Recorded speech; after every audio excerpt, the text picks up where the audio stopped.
আমরা এই সদিচ্ছাই রাখতে চাই, এই ধারণাই পোষণ করতে চাই যে এই সরকার সংসদকে আগামীতে এগিয়ে যাওয়ার বাহনে পরিণত করবে। কোনো বাহন কখনো এক চাকায় চলে না, দুটো চাকা মিনিমাম লাগবে। সরকারি দল যদি সামনের চাকা হয় তাহলে বিরোধী দল হবে পিছনের চাকা। একটাকে বাদ দিয়ে যানবাহন কোনো অবস্থায় আরেকটা একা চলতে পারবে না। আমরা সেই পথ চলায় সমন্বয় চাই এবং পারস্পরিক সম্মানের জায়গাটা চাই।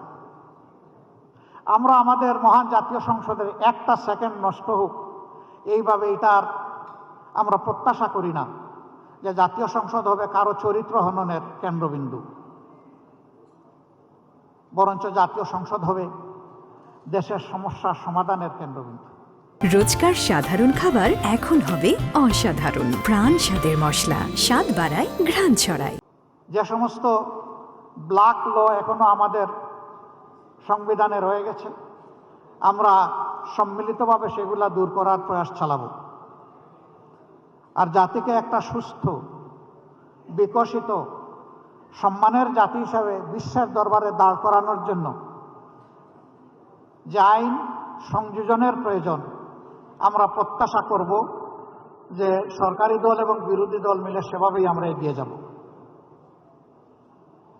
যদি এই রাজনীতিটা আমরা করতে পারি তাহলে অতীতের রাজনীতির যে হতাশাজনক ধারা এখন পর্যন্ত জাতিকে গ্রাস করে আছে, তার করাল গ্রাস থেকে আশা করি এই জাতি মুক্তি পাবে ইনশাআল্লাহ। আমি আজকের এই মুহূর্তে বড় শ্রদ্ধার সাথে স্মরণ করছি সেই সমস্ত বীরদেরকে যারা 47, 52, 71, 90, 24 এই সময়গুলোতে শুধুই জাতির জন্য লড়াই করে জীবন দিয়ে দুনিয়া থেকে বিদায় নিয়েছেন। আল্লাহ তাদের সকলকেও মর্যাদাবান শহীদ হিসাবে কবুল করুন। বিশেষ শ্রদ্ধার সাথে স্মরণ করছি 24-এ আমরা যখন জেলে ছিলাম, বিভিন্ন দলের নেতৃবৃন্দ মাঝে মাঝে বসতাম, বিভিন্ন আলাপ আলোচনা করতাম। আমরা কল্পনা করি নাই 24 সালের 7 জানুয়ারির নির্বাচনের পর ফ্যাসিবাদ এইভাবেই বিদায় নিবে, পালিয়ে যাবে, এটা আমরা কল্পনাও করি নাই।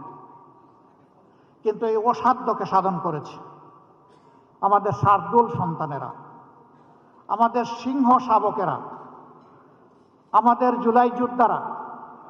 আমি তাদেরকে বিনম্র শ্রদ্ধা জানাই। যারা চলে গেছে আল্লাহ তাদেরকে মর্যাদাবান শহীদ হিসাবে কবুল করুন। আহত পঙ্গু হয়ে যারা বেঁচে আছে আল্লাহ তাদের বীরত্ব গাথা নিয়ে বেঁচে থাকার তৌফিক দান করুন। আমরা যেন চিরদিন তাদেরকে সম্মান এবং শ্রদ্ধার সাথে স্মরণ করতে পারি, আল্লাহ তৌফিক দান করুন।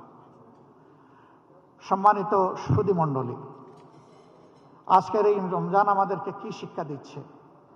এ সিঙ্গেল লেসন আল্লাহ তাআলা আমাদের জন্য এই রমজানে পাঠিয়েছেন। মহান আল্লাহ তাআলার ভাষায়, ইয়া আইয়ুহাল্লাযীনা আমানু কুতিবা আলাইকুমুস সিয়ামু কামা কুতিবা আলাল্লাযীনা মিন ক্বাবলিকুম লাআল্লাকুম তাত্তাকুন। ও বিশ্বাসীরা, তোমাদের জন্য এই রমজান অবধারিত করা হয়েছে, উপহার দেওয়া হয়েছে।